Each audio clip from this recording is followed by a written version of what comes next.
Aunt Lydia, I imagine Aunt Vidala has talked to you about the other day. With Hulda. Aunt Lydia does not look at Agnes the same way she looks at the other girls. And honestly, that may be the first clue something much bigger is happening beneath the surface of the Testaments. Because every time Lydia speaks to Agnes, the tone changes. She becomes softer, be more careful, more emotionally invested. But at the exact same time, there is also something unsettling underneath those conversations, something controlled, calculated.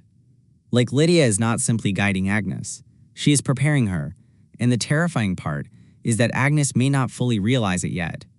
One of the most fascinating things about Aunt Lydia is that she rarely behaves randomly. He's soon to be made a commander. I thought perhaps you might make him eligible. Almost everything she says feels deliberate. She studies people constantly, their fears, weaknesses, emotional reactions, and ability to survive inside Gilead's structure.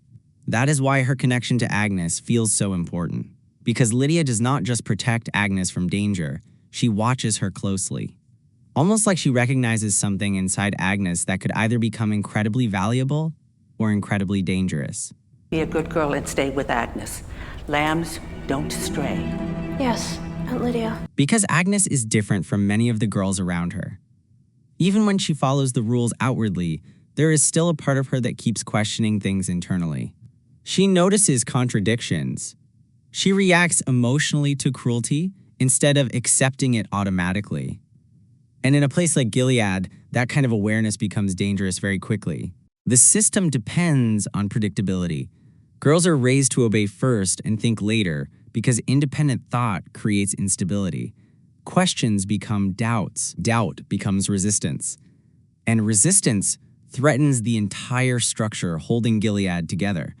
Lydia understands that better than almost anyone. That may be why her behavior toward Agnes feels so conflicted sometimes. There are moments where she genuinely seems protective, almost maternal in subtle ways. She shields Agnes from certain harsh realities. She speaks to her more gently than she speaks to others. But then suddenly, Lydia pushes her back toward obedience again, back toward caution, back toward survival inside the rules of Gilead. It is almost like she keeps giving Agnes emotional comfort while quietly reinforcing the very system suffocating her at the same time. And honestly, that contradiction may reveal the darkest thing about Lydia's character. Because deep down, she may truly believe control is a form of love. That is what makes her so psychologically terrifying. Lydia has spent so many years surviving inside Gilead that she no longer fully separates protection from manipulation. In her mind, teaching girls how to survive within the system probably feels compassionate because she knows how violently Gilead punishes those who openly resist it. And to be fair, she is not entirely wrong. Girls who challenge the system directly usually suffer horribly. Lydia has seen that firsthand, which means part of her care for Agnes likely comes from genuine fear about what could happen to her if she becomes too independent emotionally. But that is where everything becomes morally complicated. Because survival inside Gilead always demands sacrifice. Not just physical sacrifice, psychological sacrifice too. To survive there, people slowly learn how to shrink themselves emotionally. They stop saying certain thoughts aloud. They suppress instincts. They perform obedience until performance starts becoming identity. And Lydia may unknowingly be teaching Agnes how to disappear inside herself slowly. That possibility changes their entire relationship. One of the biggest clues is how Lydia talks about adaptation instead of freedom. She rarely encourages Agnes to discover who she truly wants to become. Instead, she teaches her how to navigate power safely, how to survive conversations, how to avoid danger, how to remain careful. Almost like Lydia believes surviving Gilead is the closest thing to freedom Agnes can realistically achieve. And honestly, that may be the tragedy of Lydia herself. She may have lived inside the system so long that she cannot even imagine liberation anymore. Only management, only survival, only controlled damage. That is why her guidance feels emotionally unsettling instead of comforting. Every lesson she gives Agnes contains two sides at once: protection and conditioning. One subtle detail that makes this even more fascinating is how Agnes has started reacting differently around Lydia recently. Earlier on, there was trust, dependence. Agnes looked at Lydia like someone who understood the world better than she did. but now there are moments where Agnes hesitates. Moments where she seems to quietly study Lydia instead of automatically believing her. That emotional shift matters enormously, because once trust becomes uncertain, every act of kindness starts feeling harder to interpret. And honestly, I think Lydia notices that distance growing too. That could explain why some of her interactions with Agnes feel more emotionally intense now, almost like she is trying to maintain influence before losing it completely. Which raises a terrifying question. Is Lydia afraid for Agnes, or afraid of what Agnes might become without her guidance? Because those are two very different fears. One comes from love, the other comes from control. And I am not sure Lydia fully knows the difference anymore herself.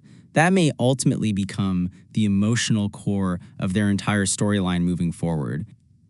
Agnes increasingly feels like someone standing between two possible futures, becoming another woman emotionally shaped by Gilead, or becoming someone capable of seeing beyond it completely. And Lydia may secretly understand that better than anyone else. Which is why her relationship with Agnes feels so layered with tension all the time.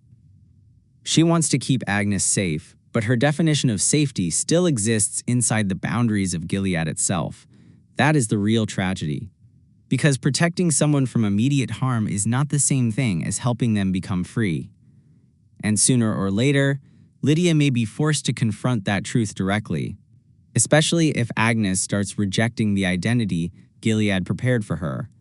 Because then Lydia will face the one thing she has spent years avoiding emotionally: the possibility that surviving the system was never enough. And if Agnes continues down that path of questioning, the balance between them will quietly shift in a way Lydia cannot fully reverse.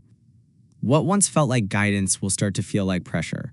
What once felt like protection will begin to look like limitation. And Agnes, instead of seeing Lydia as a stable anchor inside Gilead, may start viewing her as part of the system she is trying to mentally separate from.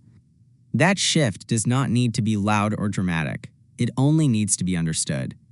Because once Agnes truly understands the role Lydia plays in sustaining the structure around her, emotional dependence starts breaking on its own. At that point, Lydia would face something she has likely spent her entire life avoiding: the realization that control cannot substitute for genuine freedom. If Agnes stops responding to shaping and starts forming her own direction, Lydia's entire long-term approach collapses into a contradiction. She would either have to tighten control, risking everything becoming obvious, or step back and allow uncertainty to grow. And in Gilead, uncertainty is never neutral. It always expands. That is why Agnes may not just be a girl Lydia is protecting or shaping. She may be the one person capable of forcing Lydia to confront the limits of her own system.